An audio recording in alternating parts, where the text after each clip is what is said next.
Welcome to the Skip and Shannon Undisputed podcast. I'm Joy Taylor. You can catch us Monday through Friday at 9:30 a.m. Eastern, 6:30 Pacific on FS1. Here's what this podcast is all about. It's an unscripted, unfiltered, undisputed version of the day's show, and there is a lot to get into in today's podcast. Hey guys, sorry for the raspiness. I'm excited for the start of March Madness today, though. Conor McGregor and Floyd Mayweather, it might be on after UFC President Dana White says a fight could happen. Skip dares Floyd, and Shannon offers 2 Hermes Himalaya Birkin bags. To our favorite guests, Grammy winner Nelly and Undisputed's cherished reporter Rob Parker both help us break down a potential one-on-one game between LaVar Ball and Hall of Famer Charles Barkley. Shannon offers some harsh reality for Adrian Peterson and tells him the devil he knows is better than the devil he doesn't, because the days of him making 10 to 12 million are over. Plus, the Patriots' offseason moves have Skip convinced they will take home another Lombardi trophy on the first Sunday in February next year. Finally, the Spurs or the Warriors? Who's the best in the West? Shannon, glad you like the black today. I love it how Joy cuts right through your phony sincerity every day. Do I strike you as a person that would be insincere? Extremely so. How are you? Let's get it started with some big news from Dana White. Last night, Dana White went on Conan O'Brien's show and said the money might be too good for a Conor McGregor-Floyd Mayweather fight not to happen. Floyd said he wants the fight to happen in June. Take a listen to Dana last night. This incredible story, and I don't know if this is going to end up happening or not, but it would be fascinating to see arguably one of the greatest boxers of all time, Floyd Mayweather, may fight arguably one of the greatest UFC fighters in the history of the franchise, Conor McGregor. And everyone's talking about a boxer, a classic boxer versus UFC fighter. Would they fight in the octagon? Would they fight in the ring? Do you think that's going to happen? I do. I do think it's going to. I think it's going to be a tough deal. There's obviously a lot of egos involved in this deal, and a lot of people. So that always makes it tougher. But on the flip side, there's so much money involved. I just don't see how it doesn't happen. Anybody who's ever seen Floyd Mayweather, you've seen him, right? Yeah. He's this big. Okay, he's that tall. And That's not really true. Yeah. It's exactly how tall. That's really no. Here? That's the size of a small refrigerator you're describing. Floyd's definitely not knocking him out. That's for sure. So I'm not saying that Conor would win this boxing match, but it sure makes it interesting. Skip, are you surprised that Dana said this? I am pleasantly surprised. In fact, I am pleasantly shocked that Dana said this. Obviously, even very recently, just before the Super Bowl, Dana all but laughed at the potential of this quote-unquote fight happening when he said, it's more likely I would be Tom Brady's backup quarterback in the Super Bowl than this fight actually occurring. Remember that? Yes. But of course, you have to follow the money here. Conor is still under contract to Dana White's UFC. So I'm just going to assume that in the interim from Super Bowl to now, that UFC and Conor's people have made an arrangement that the proceeds will be split X, Y to Z, right? Thank you very much. And that Dana is very comfortable with UFC's split, as are Dana's bosses. So God bless them, more power to them. And now I believe that Dana, as you just saw, just put the ball right back in Floyd's court. I believe that Dana is now calling Floyd's bluff, and I still think it is a big, bad bluff on Floyd's part. They're going to hold his feet to the fire. They're going to put the onus back on Floyd to come to the bargaining table, because right now Floyd's really just jabbing and running, because he wants the public to believe that he's all but screaming for a fight, while on the table is an insulting offer to Conor McGregor and in turn to UFC that no way Conor or UFC will agree to take. So my gut feeling, bottom line is, I still doubt that Floyd may or may not will accept the terms of any fight, because Floyd is not going to dare to risk his 49-0 legacy against the baddest man on the planet, who's what, 13 years younger? What's Floyd now? Is he almost 41? It seems like he's aging quickly, right? With 3 losses on his resume. Oh, well, you can talk in just a second, but I'm talking right now. And the point is that Floyd wants the public to believe that he wants this fight, but all he'll do is continue to make excuses. He wants too much money. I'm the A side and he's the... No, you're not, Floyd. Yes, he is. Baloney, you're the A side. Conor McGregor is the biggest global draw in either boxing or UFC. You can put them together. He's bigger than any boxer, including the 40-year-old Floyd May or may not Weather. No. So now let's get back to what Dana just threw onto the table as he dared Floyd to take this fight. He said Floyd's about that tall. That's true. He's about that tall. Yep. He's much smaller than Conor McGregor is. By Floyd's standards, Conor's a big, bad boy. But he's much longer and stronger than Floyd Mayweather is. So now let's go. Floyd has had problems, said Dana, with southpaws. He's always had problems with southpaws. That's all too true. And as he said, Dana said, when Conor hits hard, and when he hits people, they go. They so go. And if Floyd got caught one time, he would so go. And Dana also concluded that Floyd definitely ain't knocking out Conor McGregor. Well, that's not a real big, bold statement, because the last time Floyd may or may not whether knocked anybody out was in 1999. Stop saying that, Skip. Justin Juco? Who's Justin Juco? He knocked out Gotti. He did not. He did knock out I'm talking about Gotti. knocking somebody out. Okay, what about TKO. What about Ricky Hatton? That's TKO. I'm talking about cold cocking somebody. Floyd's not capable except for Victor Ortiz, and that was just a flat-out sunker punch when Victor's turn talking to the referee, and he sneaks in and pops him. And that's all Floyd's got. So maybe if Conor gets into it with the referee, maybe he'd have a chance to catch him one time. But other than that, I don't see it coming. So now 49-1 looms for Floyd May or may not Weather. And to me, he has been dared, and I say he will run from the dare. I disagree.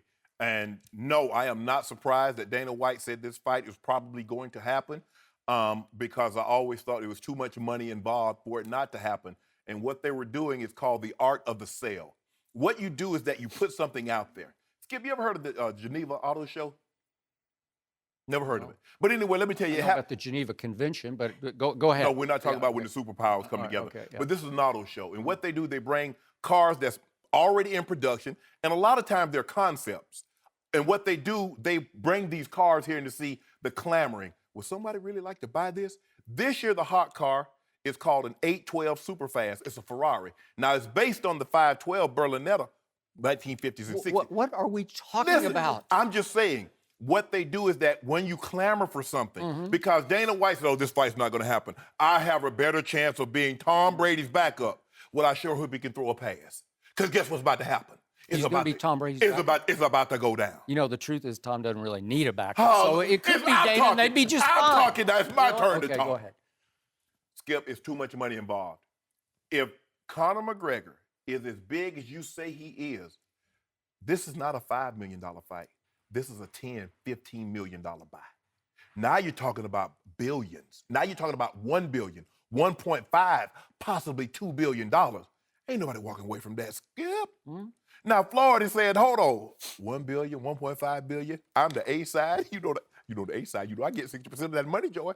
What's 60% of $2 billion, Skip? Oh, 60, you're way low. Floyd's going to want 90%. No. We want Conor to take. We want Conor to take. Oh, yeah, you're going to lead him into the. I will lead him into. I'm the hype man. Yeah. We want Conor to get a nice parting gift for this headache he about to take. 100 headaches, what it would feel like. Huh? It's going to happen. I told you it was going to happen. See, once the money got right with Dana White, see, the issue was never the money between Floyd and Conor. Dana White says, hold on. If Conor's going to make, look, first of all, Conor has to have my blessing in order to fight. Now, if he's going to make 100 million, 150 million, now if Conor is as big as you say he is overseas, he can make 200 million. Dana White sitting back like, all I got to do is give my blessing, and my corporation, which I own 5-10% of, can get 50 million, 100 million. Man, I'd be a fool not to take this. So now it's on. Now, Floyd Mayweather, bless his heart, he went ahead and booked the MGM Grand at T-Mobile Center, which is the largest building in Vegas. Booked it for June. Now, Conor is having his girlfriend, a fiance, is pregnant. She's about to have the child in May. Now, Conor don't want to fight in June. He don't want the first member of his child. Say, after you were born a month later, your dad got his ass tore up. Floyd lumped me up. Is that what you want to happen, Skip? Who has Floyd ever lumped up? 49-0. Wait a second. Pacquiao fought him with one hand tied behind his back. And lumped him up. Rotator cuff. Stop. Did you see Pacquiao after the fight doing his interview? He looked like he'd been to a picnic. Skip. He did. He had no marks on his face. It's going, 12 rounds. Skip, this is $1 billion+ fight. Floyd's going to make 500, 600 million. Conor's probably going to get $200 million. UFC is going to get $100 million. Because when you look at it, Skip, you're talking about the pay-per-view buys. Now you're talking about the live gate. Because every sponsor is going to want to be a part of this, Skip. I mean, it's going to be like a NASCAR driver because there's going to be patches everywhere on every turnbuckle, on all inches of the floor. So everybody wants to be a part of this. It's too much money. There were always too much money. But here's the thing that you're up against, Skip. When Floyd beats him, the so-called man that you call the baddest man on the planet, where does he go from here? A 40-year-old with brittle hands that can't beat anybody. Run. You. All that stuff. That's good. I like that. Run. Yeah, with those pillar for fifth that he has. Yeah. When he lumps him up and the referee and still undefeated, half a century in Floyd, Money Mayweather. Yeah. So wait a minute, Floyd. So this would make you 50-0, and your 50th opponent was an MMA fighter? Oh, see what you're doing. Joy, you see what he did, Joy? Pretty humiliating. Joy. Wow. Joy. That's impressive. Joy. Way to go, Floyd. You capped it off. Joy. You beat an MMA fighter. See? Wow. Hold on, Skip Bayless. Impressed. Skip Bayless. Don't do that. No, I'm not going to let you do that, Skip. You see what you did there? I didn't see anything. Yeah, you do. Yeah, you do. Here, look at this. It's a mirror. Don't touch her computer. Look at that. That's a mirror. Skip Bayless, you see what you did? That's a good picture. Now you've been telling people all along, Conor McGregor can kick Floyd's butt. Oh, he'll be 49-1. I didn't say kick his butt, but he could catch him one time, and it's going to be in the splatter zone. That's where he's going to be. Go ahead, finish. Hype master. You've been talking all along about how Floyd, all he's going to do is run, and Conor can beat him. He's going to make it 49-1. Now, the fight's going to happen. Floyd's going to be half a century and old. Now you're talking about he should be proud of that. He beat an MMA fighter? No. Don't do that. Don't shortchange me now. You asked for this. I'm going to give you what you and the people ask for. I'm going to give him 100 headaches for his troubles and let him take $200 million home. You think Conor's losing any sleep about getting hurt in this fight? From Floyd Mayweather? He's that tall. Hey, don't worry. Guess what? And Conor's only this tall. Yeah. So it doesn't matter. But relatively, he's much bigger than the other little guy. All I'm saying is this. The other little guy's 40 now. 40 years old? And he about to tear a 28-year-old butt up. Oh, really? Tear it up. Woo. Wow. So now, and I don't want to hear you, Skip. So let's do your hypothetical. Let's just say, for sake of argument, I'll give you this point. Let's say Floyd wins the fight on points. Let's say it goes 12 rounds and he runs to every corner, just keeps running and running. People saying, would you please fight? No, he doesn't need to fight. The judges will be his hometown judges, so they'll be on his side. They're judges. So they award him, once again, a unanimous decision. And Conor's saying there, in the ring saying, but he wouldn't fight. He wouldn't throw any punches. How did he win the fight? Just like Manny did. But I'll give you this. So he wins a decision, okay, or a unanimous decision. Where would that leave Conor McGregor? It would leave him with X million. How many would he? 150, 200 million. Okay, let's say he has 200 million take home for this fight. Okay. Yes. So 200 million, and all he has to do is go back to UFC and next man up. Let's do another big fight. You don't think it would increase his value in UFC? Let me ask you a question, Skip. How many guys you know makes $200 million in a year, and then all of a sudden can go back to making $1 million in a year? What do you think? You think Conor McGregor? Maybe he says I'm out. Maybe it's over. Maybe that's enough. Hit Dana White with them 22s, Conor. Deuces. $200 million. I'm up out of here. Okay. Because I don't fight for chicken feet. That little $3 million that you used to pay me, and you went on every television and radio show telling them, oh, Ronda Rousey's the big draw. Ronda can draw him. Okay. We'll have Ronda come back and fight somebody. Because I just made $200 million, and I don't need you. Well, on this point, I'm on Dana White's side because Conor did sign the paper committing to UFC, and UFC did give him his initial stage off which he launched himself into global popularity. Oh, right? Has he not paid has he not paid that back? He's not an indentured servant, Skip. I don't know what the contract says. I don't know how much longer it has to run, but he signed it. I ain't fighting. I ain't fighting. Okay. I got 200 million. Skip. Well, see, he has the right not to fight. Yeah. If I got 200 million in the bank. Okay. Well, so what? So what's your point? All I know is Floyd's risking 49-1 here. Floyd is not. Connor's not risking anything. Nobody expects him to do anything in this fight. Skip. Everybody, they'll listen to the hype master. Oh, Floyd's gonna lump him up. Lump him up. Lump him up. Lump him up. Yeah. Make it hurt. Yeah. Skip. But here's the thing. You keep telling me the baddest man on the planet. He's 28 years old. He got schooled by a 40-year-old with brittle hands. All he does is run? Well, who says he's going to get schooled? I didn't say schooled. I just said that somehow Floyd with the hometown judges went on point. PhD, doctoral degree, Oxford University. He's a great defensive fighter, but that's all he's got.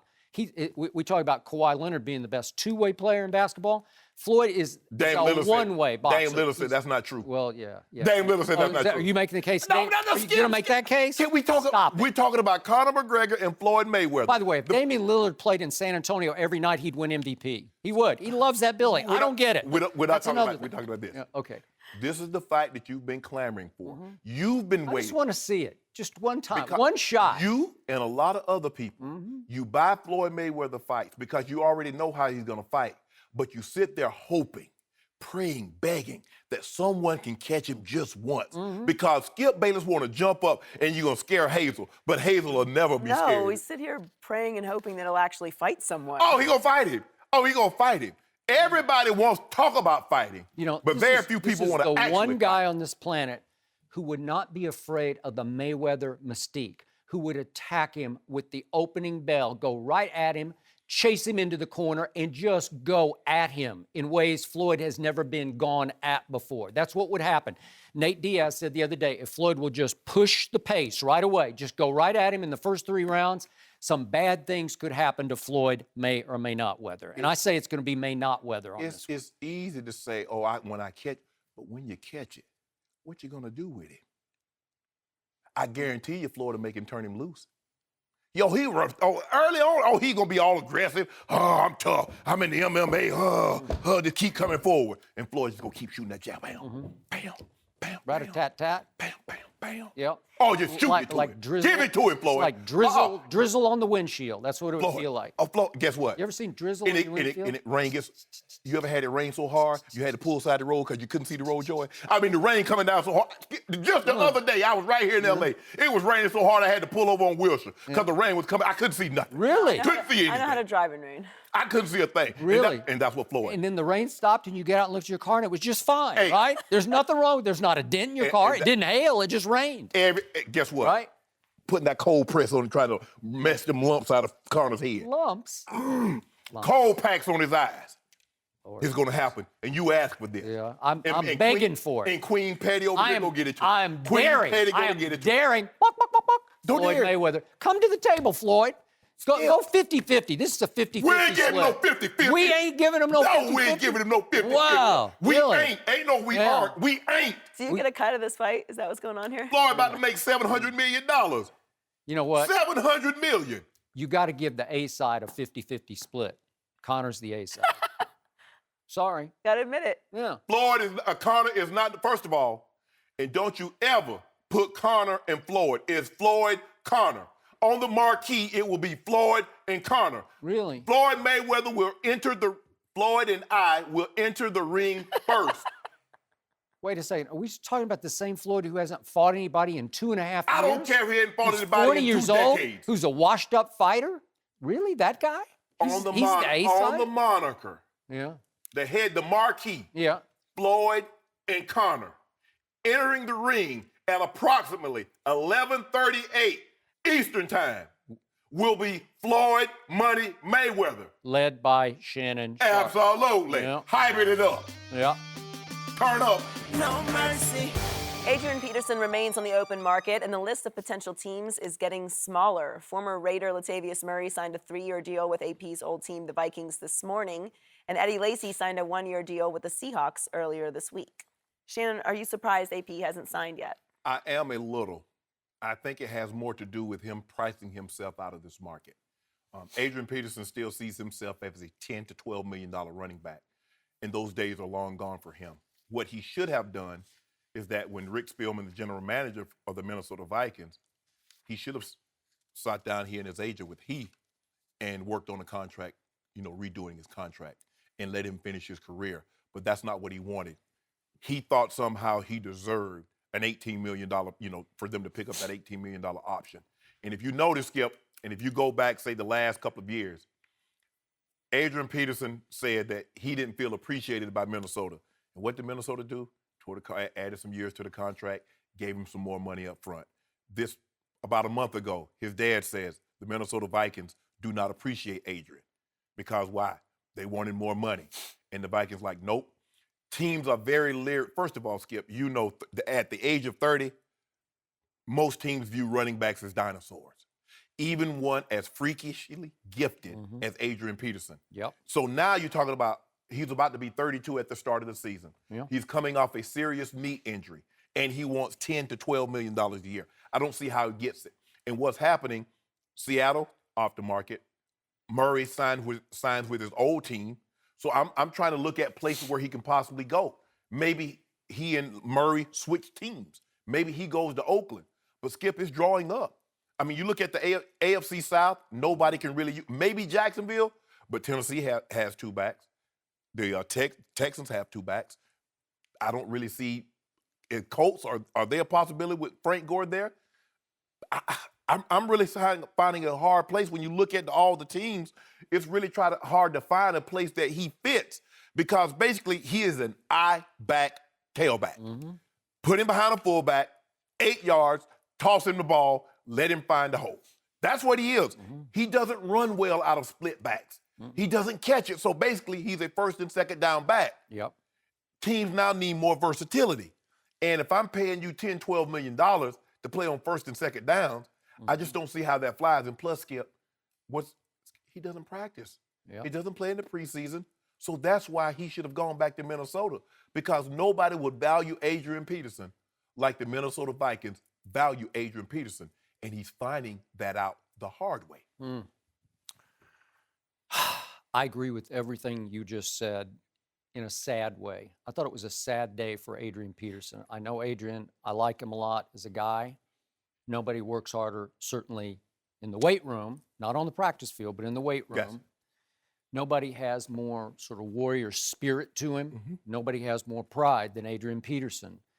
But he just got sort of slapped in the face with reality yesterday. Pro football mortality reality. Seattle just said, we'd rather have a 267-pound guy that we're going to put incentives in his contract to get him down to 240. We would rather have that. Yeah. Adrian's going to work hard, Skip. He's going to be in the best physical conditioning. But the Seattle Seahawks says, we would rather have that. They said no to Adrian Peterson. Yes. And the shocker to me was that his team, his life, it's all been in purple. They said no.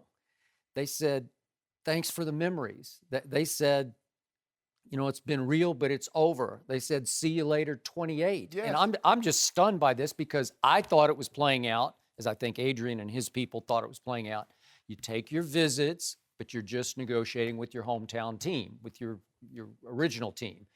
And it was just like Dante Hightower took his visits to Pittsburgh and to the Jets, but everybody pretty much assumed all along, well, whatever's the best offer left on the table, New England, he's going to take it. We're going to talk about that next. But in this case, I thought whatever the offer is, they'll have a meeting of the minds, they'll make peace with each other, he will be a Viking. And our man Chris Carter, former Vikings great, advocated the other day, a week ago on the show, hey, you can't go anywhere else because you get royal privileges with the purple, right? You get to park where you park. You got a space right near the locker room underneath the stadium. You got everything. You get kids on the sideline. All of them on the sideline. Right. So that's just what I expected, that for the next couple of years, Adrian's going to end his career as a Minnesota Viking. And I don't know if those comments from the father you mentioned, but he went a little deeper. He took a shot at Minnesota's offensive line, or lack thereod, because he said, hey, wouldn't I love to see my son running behind Oakland's offensive line? I don't know if the Vikings took that personally. I know their linemen have been quoted as saying they didn't like it. They thought it was a slap in their face. So all of a sudden, the Vikings sent a message to the rest of the league. We just don't think he's worth it anymore. He's not worth significant money even to us. So as you say, Adrian's just a few days away from turning 32 years of age. He's played 10 years in this league as a high collision back.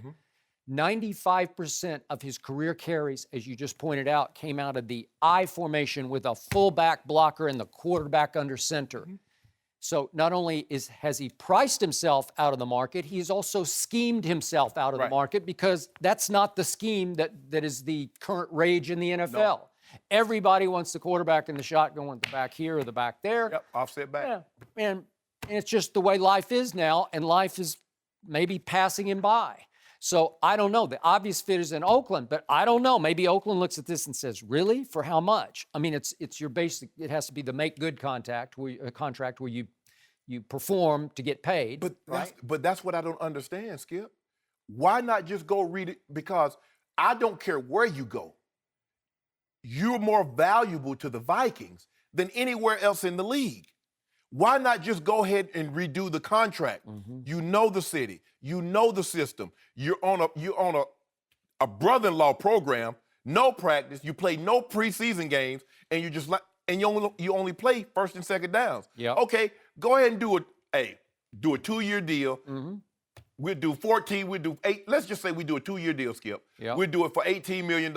We'll give you, say, $8 to $10 million guaranteed. To me, that's a lot. Yeah, that's risky for the team. Take that. Yeah. But you thought, yeah, I'm Adrian Peterson. Yeah.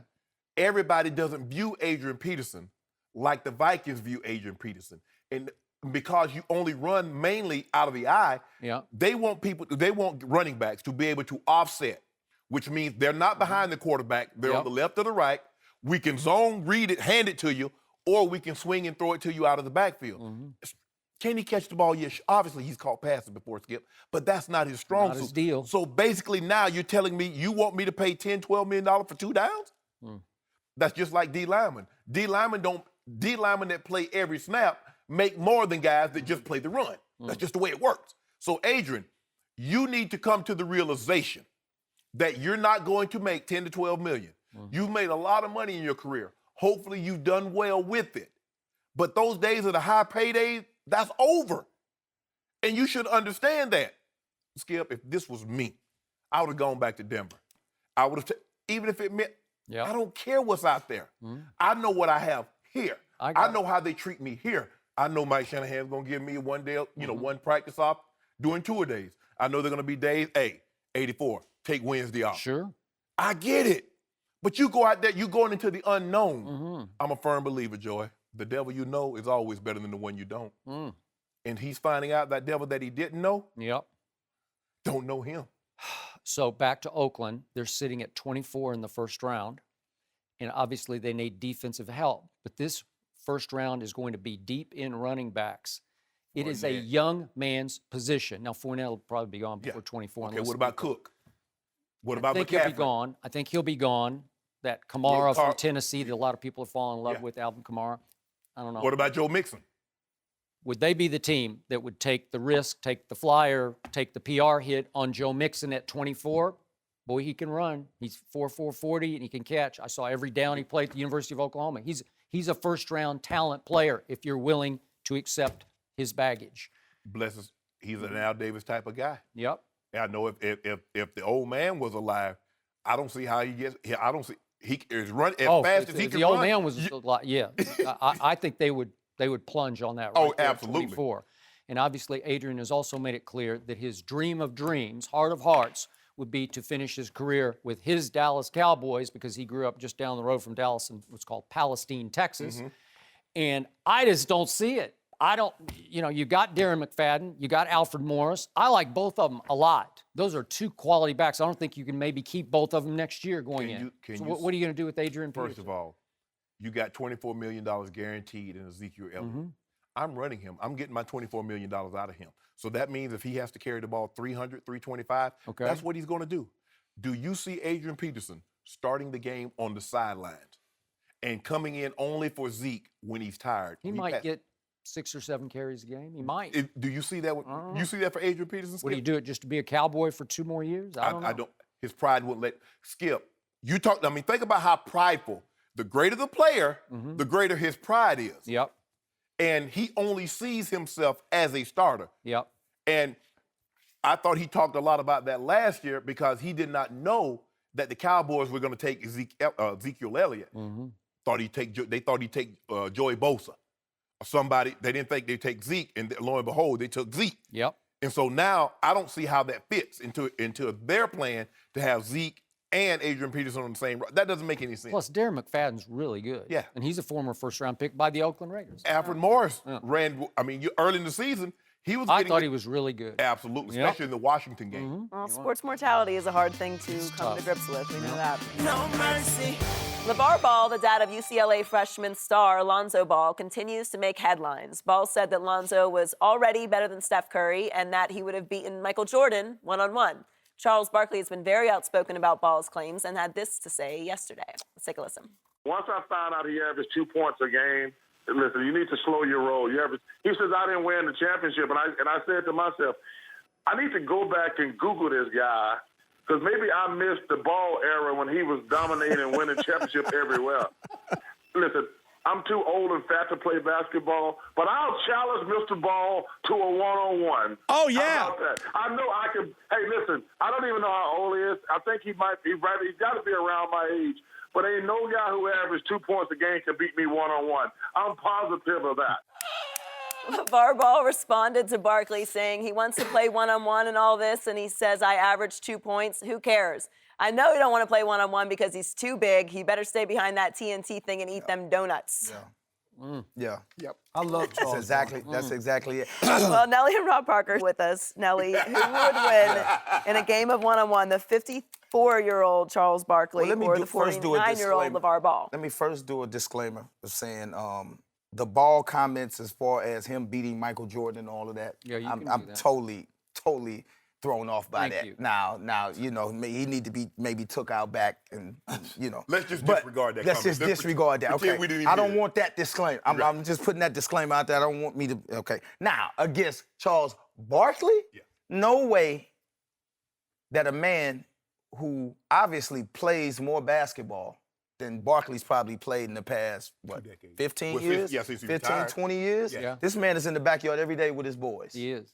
He's in the backyard every day with his boys. His stamina has to be better than what Chuck has been doing. Obviously, Chuck is 80 pounds heavier than probably when he played? 100. 100? Y'all are going to do that. 100 pounds on. I didn't do that. He put 100 pounds on himself. That's first and foremost. We didn't do that. So there's no way I feel like you saying Father Time and science. Don't discredit Father Time now. Oh, with Tom Brady, don't it's no Father Time. But now with Charles Barkley. That's because Tom Brady's a yoga guy. Oh, okay. If Tom Brady, Charles Barkley is a donut guy. See, that's the difference. if Tom Brady weighed 270, then I would probably say they're going to miss the playoffs. Exactly. First of all, I'm going to take LaVar. Of course. Now, but let me say this. Yeah. I do not wish to see two 50-something-year-old men do anything other than play checkers. So that's what I want to see 50-year-old men do. They can play golf. They can talk. LaVar is 6'6", 270. Charles is 6'4". I'm going to be generous. I'm going to say 340-ish with a replaced hip 2 years ago. That's true. Man, His stop hip is it. better now. Let me tell you something. You guys are discounting a Hall of Fame basketball No, we're not. player. The Hall of Famer ain't playing. Well, with Charles The Barkley. analyst, the TNT analyst is the one playing the game. Now, if you're telling me you playing a full-court basketball game, then yes, Charles Barkley ain't winning no full-court basketball. But one-on-one, when you throw the ball into the post and you post up and you can play, and Charles Barkley knows all the moves, knows how to make a basket from underneath the basket, even at 340 pounds. This guy, Charles Barkley, has pride. What about the hip? And even with the hip. Do you hear what you're using for your argument? Pride. What he used to be. He's Charles got pride. Barkley is not going to let some two-point scorer in college at Washington State beat him in a one-on-one basketball game. Listen, I'm all the way in his on Charles mind Barkley. might be telling him no, You got it. but his body Who gonna do you something. got, Skip? Allow me to point out Do you believe that LaVar Ball has talked his way into being a household name in America? Definitely did. He's taken over the internet. Definitely he has. And Charles Barkley has fallen right into LaVar's trap. He's talking about LaVar day after day after day. And LaVar's all about that billion-dollar brand that he's trying to build, and he's winning. He's winning. Right? Winning. So now back to this. To defend LaVar a little bit, he went to Washington State as a scholarship basketball player. He got sideways with Kelvin Sampson, who was the head coach at that time. No, he got sideways with somebody? Never. You know, LaVar is his own man. Yeah, And he is from South Central. Yeah. And his father was like a personal protector of celebrities, so I think he was a tough guy. Yeah. And here came this man who is built. He's got solid. broad He's solid. shoulders. He's solid. He's got a physique to him at 6'7" tall. And he left Washington State and transferred to D2 Cal State LA, right in our neighborhood here. And he was pretty good there. I couldn't find the numbers, but I think he was the star of that team because I think he was a really good high school basketball player. So don't discredit him completely. And I get what your point. Once upon a time, Charles Barkley was a bad man. You know, Absolutely. And at 6'4", he played 7 feet tall. I covered the NBA during those years, and I sat courtside and watched Charles Barkley night after night. But now, remember, Charles is 6 years older, and LaVar, by trade, is a personal trainer, and he looks like he still hits the gym pretty hard, and he makes his kids hit the gym. Don't mean you can make shots. Okay, it doesn't, but it means He shoots every day with his you're in boys. so much better shape. And I don't think, I know this, I wouldn't want to mess with LaVar Ball. Maybe Charles would, maybe he would, but LaVar is talking about against Michael Jordan. He wants unrefereed one-on-one. He talking crazy. So, okay, but did you hear how LaVar explained himself? He said, I would just call a foul on Michael every time. Every time I would call a foul because I would back him down because he's bigger than Michael. Right. And he says I would back him down. I'd go over my left shoulder, I'd go my right shoulder. And remember, if it's, you know, if all is fair in love and one-on-one basketball, you could just call, if it's unrefereed, you can just say foul, give me the ball back, give me the ball back, okay? That's dirty pool. That's what I'm saying. Okay, but that's the only way he would even be able to stay in the game against Michael, and after a while, he would tick him off to the point that it would either be a fist fight or he would get annihilated in one-on-one by Michael Jordan. The thing is, with Jordan, he got to play defense too. If it's make it, keep it. You make it. If Mike gets the ball, he's never getting the ball back. Yeah. That's the problem. But everybody counted Charles Barkley out when he had that race against Dick Bavetta. Everybody said he couldn't beat Dick Bavetta, and what did he do? You know, right? I'll give you that. You got to say that. Everybody ripped Charles. Oh, he's too fat. He's too slow. Dick Bavetta was 82. He raced Frank Sinatra in the 90s. You can't be kidding me. Did he not beat Dick? He did. He did. I was surprised. He beat him. He fell. I was surprised. Stop Dick Bavetta runs up and down the basketball floor. Of course, that's what he does for a living. I know he did it for a living. So he had to be in reasonable shape. I was a little surprised. Skip, the man was 82 years old. He was not. Charles Barkley was probably 45. He ought to be ashamed of himself. And he was in much better shape than he is right now. Much better. And that hip now gives him better planting for like. And then you're gonna talk about once upon a time. This ain't no children's story. Once upon a time. First of all, racing Dick Bavetta, you act like Dick was a former track star or something like that. We're talking about somebody who actually played competitive basketball. Okay, if he may not have been on the NBA level, but let him outrun Carl Lewis. Yeah. If he outrun Carl Lewis, he can't beat Carl Lewis. Come on. Why not?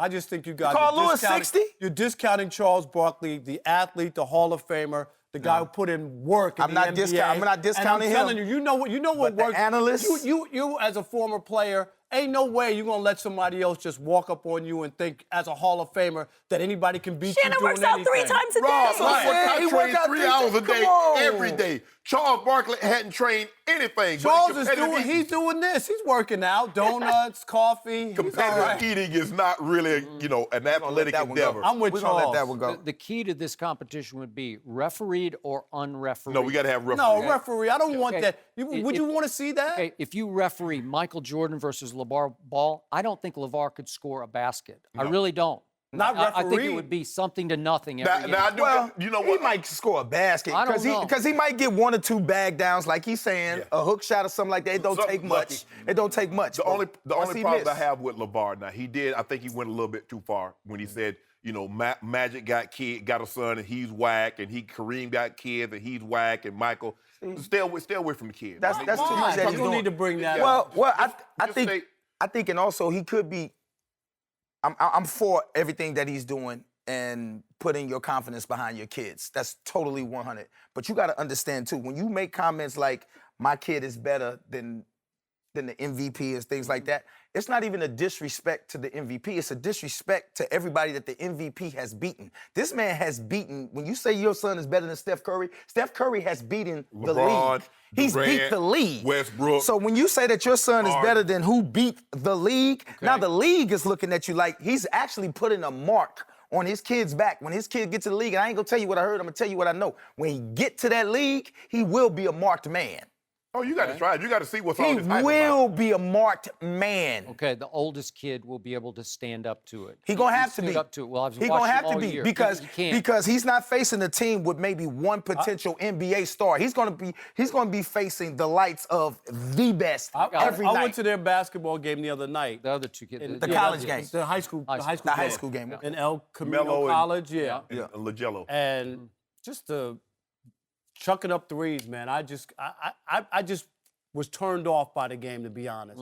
And I know they have talent, and they made some shots. they're very talented. But they also the missed kid's some got shots. huge talent. I love you him. saw him on. I love Well, who him. you got, though, shooting Skip? night. You didn't love say who the you kid. got. Who you got which game? one-on-one? One-on-one. Charles Barkley. and LaVar. Skip, you got Barkley. Stop! Don't Let do the it. man Do I talk. got referee? Yes. Okay, referee. I still think LaVar would take him because after a while, Charles would just run out of gas. Thank you. Yes. That's what would happen. There's no way he's not running out of gas. Rob. It's 4-on-1 twice, back-to-back times. You make it so easy. Yeah, how can I go with you? You just make it so easy. You on a 5150 hole anyway. Let me hold that phone. I need to call my agent. No mercy.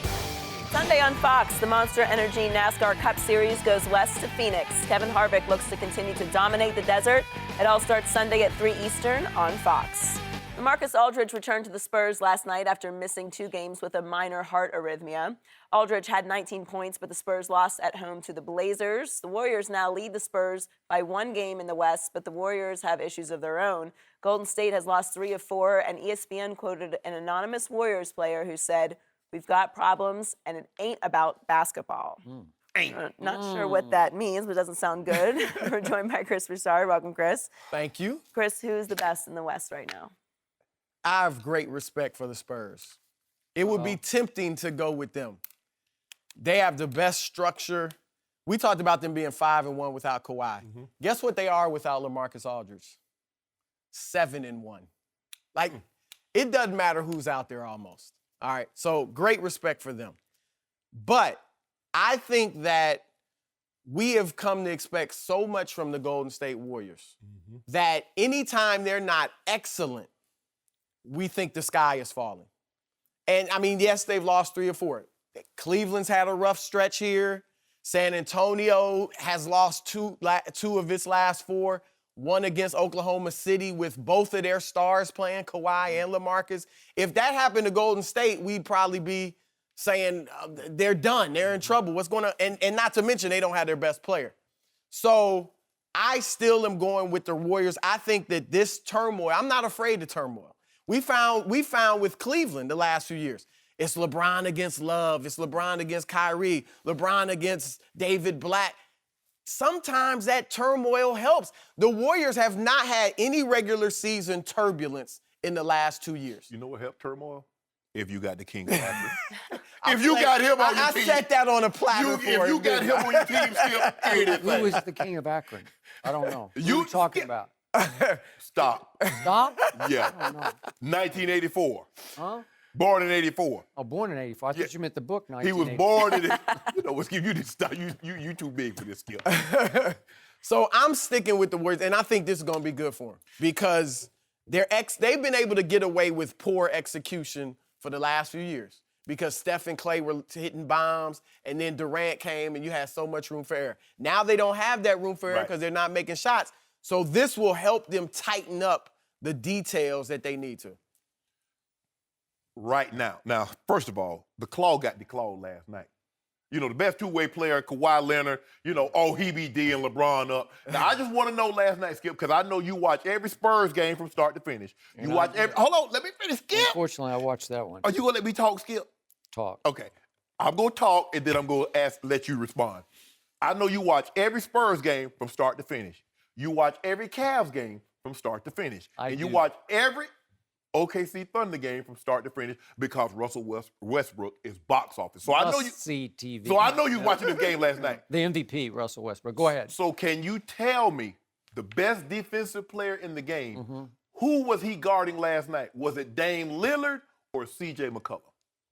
They switched. They went back and forth. So can you they both lit him up, though. Hey, hold on. They both lit him up. Last week, he was telling me how he was waving off Denny Green. I got James Harden. He does. You don't want no part of this. Let me at him. He does a number on James Harden. The two Portland guards are too small and quick for him. Hey, They just are. Are you aware? Kawhi is a tremendous defender. But you know that they are much better. This is one of those quirky Okay, but you know analytical what? I can stats. shoot big holes in that. Okay, how? Because the other team, if you really boil down to second-level stats, makes threes like crazy when he's not on the floor. But Okay. the statistics show when he is on the they're floor, better yeah. I know, defensively I know. by But that's far absurd. when he's off the when he's on the bench. Now I agree he's a great defender, but that is a fact that for some reason they play better defense when he's off the floor. One more thing, Skip. What was this going on last night? Can I show you a video? Did you see this? Now, Delta give you... You got video today? Hold up. You got jokes and video. Delta, That's all you got. Delta will make you a diamond medallion flyer if you travel like what Ginobili did last night. Skip, this is ridiculous. Well, I mean, Chris, watch this. Look at this. Yeah, That's not travel. home. That's a little home cooking. No, it wasn't. That's 100. 1, 2, 3. Oh, he didn't even travel. That's That's not a 100. travel in the Delta NBA. will Wait a give- second. You know what we didn't focus on? What a clutch shot that was by Patty Mills. That actually got them back in the game.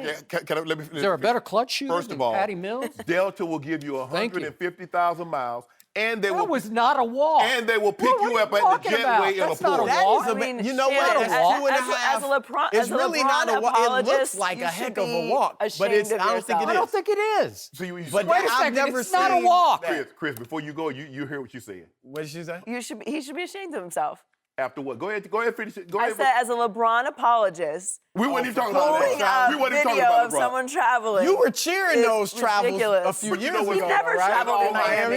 It's in all seriousness, Skip. Right now, if you says, okay, Shannon, you got to pick one at this very moment, not 2 weeks or 3 weeks from now, right now, I would say the Spurs are better than the Warriors. Well, you already went on record yesterday. We got it on tape. You said the Spurs are better. You just said it. Right You said- now. Yeah. Well, okay, but who are you picking to win the West? Well, I thought the Warriors would probably win in six games. Between them and the Spurs, it might be a 7-game series. But somebody's gonna catch it dealing with Houston. You better dodge Houston. That's who you better dodge. You know what? I'll say this about Houston. Their defense, not great, but it's improved. Against Cleveland, they played some pretty good defense. You know, Harden, he was trying. Here we go. He's squirming. So who you got? He's You got the squirming over there. Clippers. We know the Clippers, right? Here's the deal. I am always prisoner of the last night's moment with my Spurs, and I have a bitter, bitter taste in my mouth from that game last night because it was a sorry show that my Spurs put on. Because LaMarcus returned, it was shock. Everybody was so relieved. I thought it might be career-threatening. Heck, it could be life-threatening, and certainly season-threatening. And I was stunned that out of the blue, he's back, and he's going to play tonight, and he's okay. And there are no restrictions, no minute restriction. Really? He might have just had heartburn. It was something. I don't know. I hope so, for his sake. Well, they said he's had it twice before. They said indefinitely, and it definitely was a week. So the team's all happy, and it's a home game against a team that just lost by 23 the night before at New Orleans. And here we go again. And guess what? They start off like crazy, we got this, and then they don't got this. And they haven't been good at home all year long. They have struggled at home. They still have the best road record in basketball, which is why I don't really care about the 1 seed or the 2 seed. I just don't. I don't think Pop ever worries about But here's my issue with my Spurs. I don't love them with LaMarcus Aldridge on offense. I just don't love it. It went right back to the bad old days. It went right back to let's lob it into LaMarcus in the low post and let him dribble, shoulder. Maybe he can turn in the lane, or maybe he falls away and shoots one at the end of the clock. It's hard to watch. It's just painful at times. And he shot 9 for 24, said he was a little rusty, missed some shots around the basket. I get all that, but I like the way the ball moved without LaMarcus. Now, on defense, the other end, when they decide to, they can be the best defensive team in basketball, and it ain't even close. When they put their mind to it, and it usually at home takes until the second half till they put their mind to it, they can lock you down. But those two little shooters for Portland have just bedeviled them at home, especially Damian Lillard. He had 2 quarters of 32 points, and then he had 2 quarters where he just couldn't score. Yeah. When Danny Green took him, he had a hard time. But anybody else on him, certainly Patty trying to chase him. Patty's like 5'10", 5'11". Yeah. He just can't stop him. And Damian loves to shoot. I told you earlier in the show, if Damian could play every game in that building, he'd win MVP. That's how good he is in that building. He's just like out of his mind making shots, falling away, 3-point fall away shots. Are you kidding me? So it's hard for me. And by the way, last quick point on Portland. This Yusuf Nurkic, every time I see him, listen, for those who don't know, he's going to be a star. I'm telling you, he's 7 feet and he weighs 280 and he's lost 10 or 15 pounds since he came over from Denver in the trade for Mason Plumlee. And all of a sudden, I've seen him against Oklahoma City and against San Antonio on both games late. He just took the game over late in the game. Portland won that race. All the shots. I liked him in Denver. I He's like got his all the mannerisms. shots. I like Whoa. his attitude. Not afraid. Obviously, He's got 22. the skills. He's 22. I don't know about star. He's going to be a very good player. Oh, That was He's better than Plumlee. Oh, well, yeah. I think no he's question got all about kinds that. of shots. But The Spurs they're vulnerable to great perimeter play. They are. And that's why I think Golden State is better. You talked about, Damian, what he does against them. Kyrie has great success he's against had them. great games in that building. So that's why I think, you talked about LaMarcus. They need him, though, because their answer to me to beating Golden State is to go big. They got to go and inside. obviously he's critical to that. So after what I, prisoner of the moment, saw last night, it's hard for me to believe they can get past Golden State at this point. From what I'm seeing, You mean I'm not going sure. forward? Yes, going forward. Really? In a 7-game series, I just don't know if they can get past Golden State. Now, if they got to Cleveland, I would love them against Cleveland, and it is a rock, paper, scissors kind of a deal because paper covers rock. Paper would cover the King's rock. King Dynamite. Blow up paper. Rock is tough. Confetti. We play Hey, the Spurs, confetti. Kawhi on LeBron. Good night, Confetti. LeBron. Good night. You saw confetti. I saw. What did LeBron average 29 Wait. against What happened at Kawhi? Cleveland this year on that Saturday night earlier this You year? see What you happened? Okay, Help what me happened out. last night? What happened last night? What do you mean what happened last night? Portland. What does that mean? I just told you. It's But just, but all I want is San Antonio versus Cleveland. But he talk about what did that mean, but he want to bring up. Okay, well, One game. what happened to Cleveland 2 games ago and 3 games ago Well, and 4 games ago? What are you talking about? The King says, from here, guess what? King says, from here on out, I'm going to go and get you about 7 more triple dubs. To let y'all know, because Skip Bayless... He's sending a message. Skip Bayless loves triple dubs.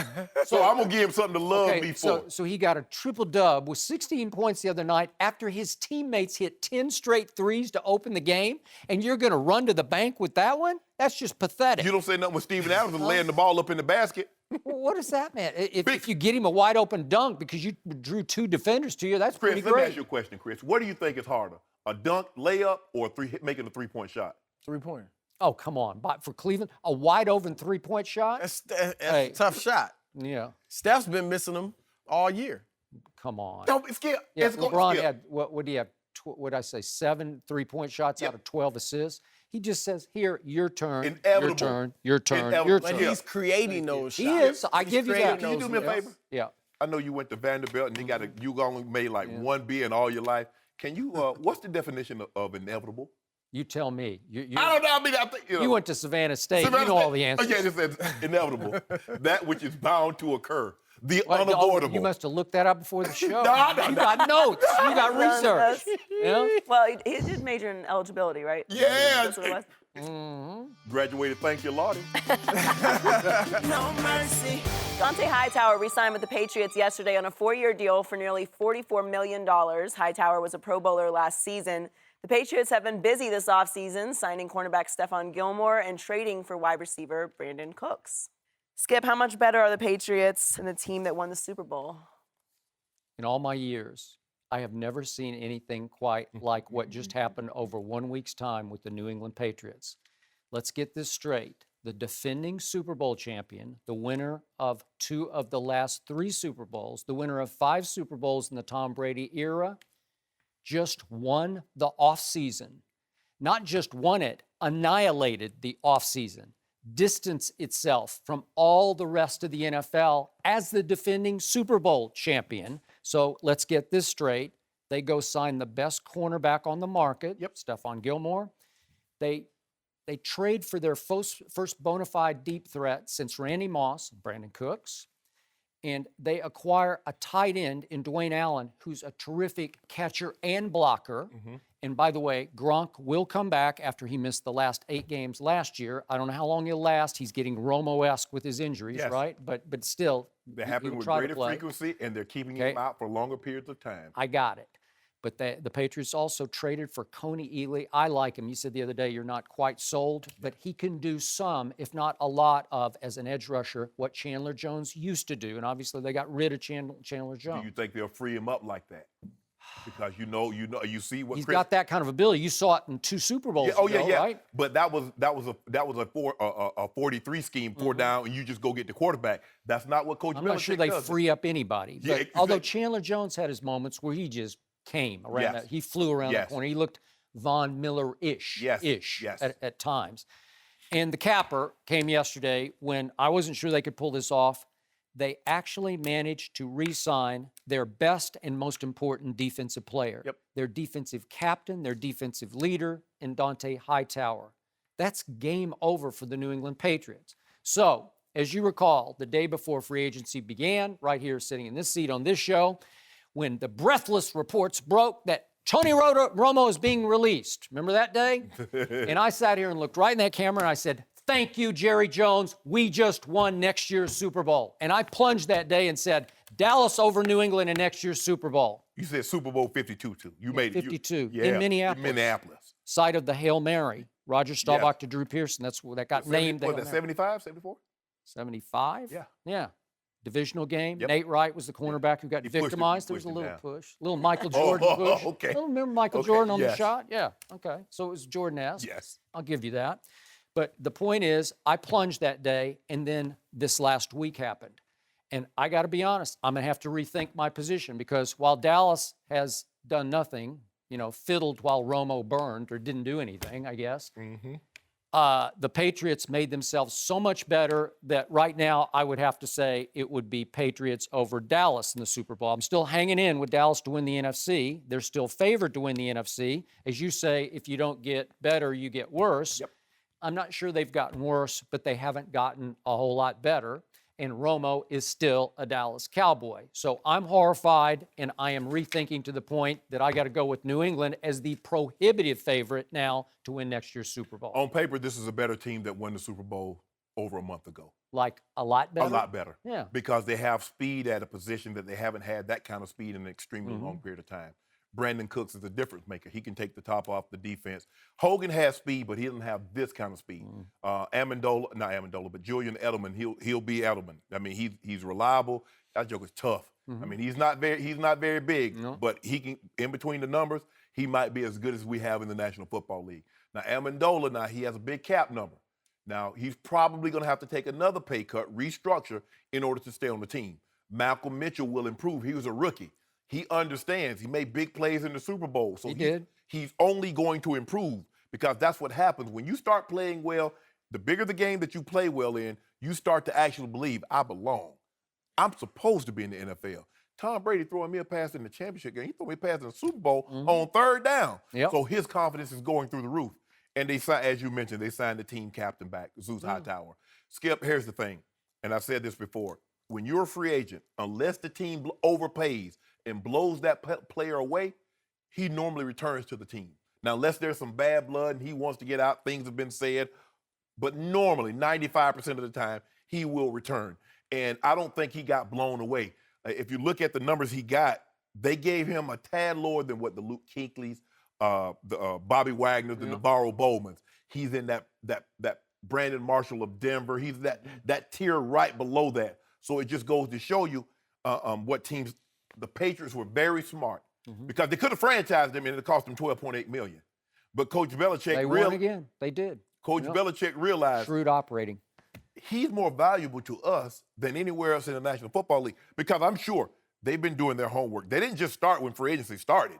This has been going on for about 3 or 4 months, looking at the market. Okay, who could possibly use a middle linebacker? What's the scheme? He fits our scheme the best because if you look at the way teams use their middle linebackers, they don't walk Hinckley to the edge. They don't walk Bobby Wagner to the edge. They'll walk this guy to the edge.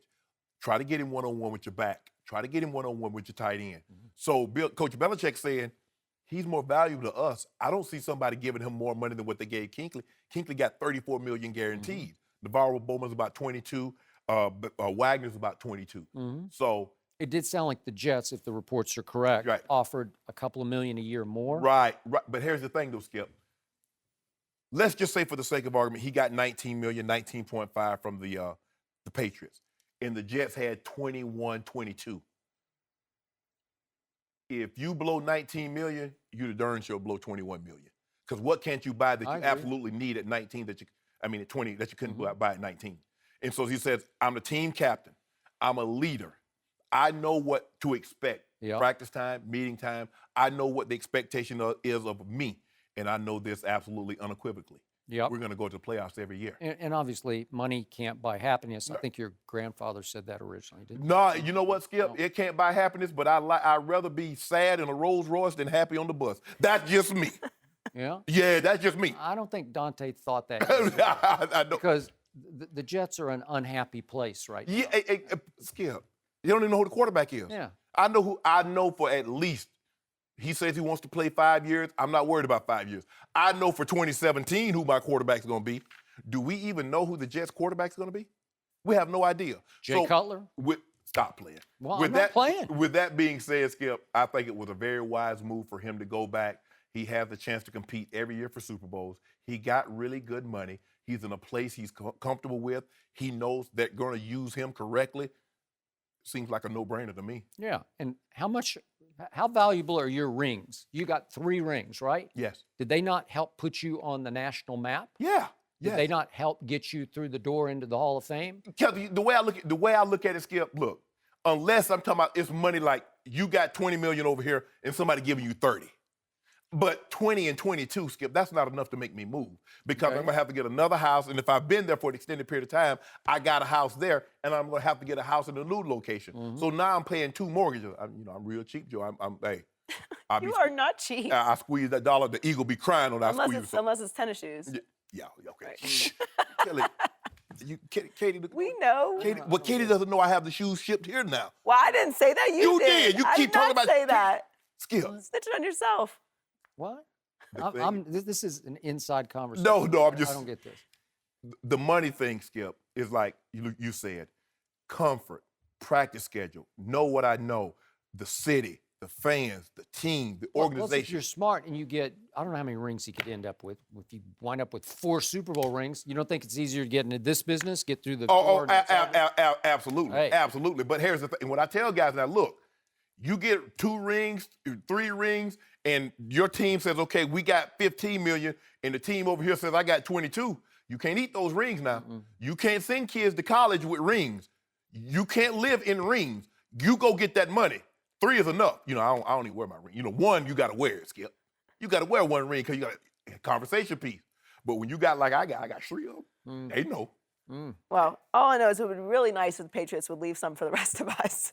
And that's true. It's just like a little unfair. Joy. It does feel unfair. I tell you what, let me tell you how you get a ring, Joy. You recreate a 24-year-old Dan Marino. It will give you a chance because he can go head-to-head with Tom.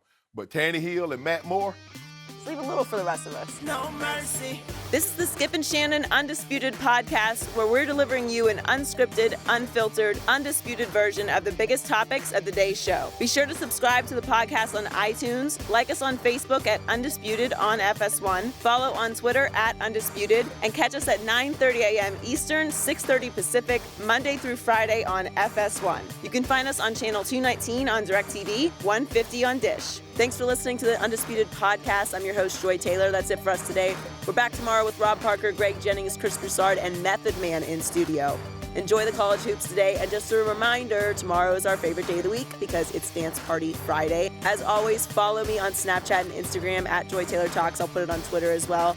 So much fun hearing your suggestions. Can't wait to see what you guys come up with for Friday. We'll talk to you then. Fox Sports 1 of 1.